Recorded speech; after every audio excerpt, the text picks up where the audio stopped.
तुम्ही जर माझ्या पद्धतीचं हे चमचमीत ग्रीन चिकन आणि मस्त झणझणीत तांबडा रस्सा बनवून खाल्लात ना, तर हॉटेल रेस्टॉरंट विसरून जाल इतकं हे स्वादिष्ट आणि डेलिशियस बनवून तयार होतं. तर आज मी 1 किलो चिकनचं फक्त ग्रीन चिकन न बनवता मस्त असा झणझणीत तांबडा रस्साही बनवला आहे. तर सर्वात पहिल्यांदा 1 किलो चिकनला हळद मीठ लावून 2 तास मुरण्यासाठी ठेवले. 2 तासानंतर कढईमध्ये 2 चमचे तेल घेतलं आणि यामध्ये हळद मिठामध्ये मुरलेलं चिकन ॲड केलं.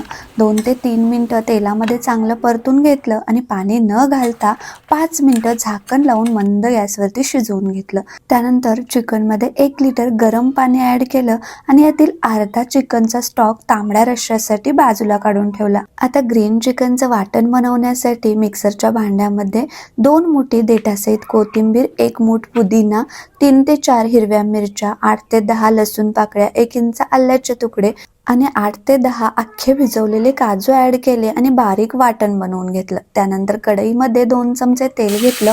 तेल चांगलं गरम झाल्यानंतर यामध्ये मोठे 2 कांदे लांब आकारामध्ये कट करून डार्क सोनेरी कलर येईपर्यंत भाजून घेतले आणि त्यानंतर यामध्ये अर्धा चमचा तिखट मिरची पावडर, 1 चमचा रश्शाला बनवून घेतलेला मसाला, हा मसाला नाही वापरला तरीही चालू शकतं, आणि त्यानंतर धने पावडर, जिरे पावडर, गरम मसाला आणि चिकन मसाला हे ॲड केला. तसेच आपण बनवून घेतलेलं हिरवं वाटणही ॲड केलं.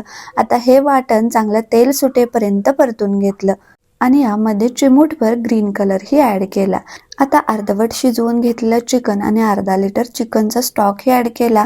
सुरुवातीला चिकनमध्ये मीठ घातलं होतं, त्यामुळे अगदी थोडंसं चवीनुसार मीठ घातलं आणि स्लो टू मीडियम फ्लेमवरती चिकन सॉफ्ट होईपर्यंत मस्त असं शिजवून घेतलं. Detail perfect tips and tricks सहित रेसिपी पाहण्यासाठी स्क्रीनवर आलेल्या त्रिकोणी बटनवर क्लिक करा. Thank you, bye bye.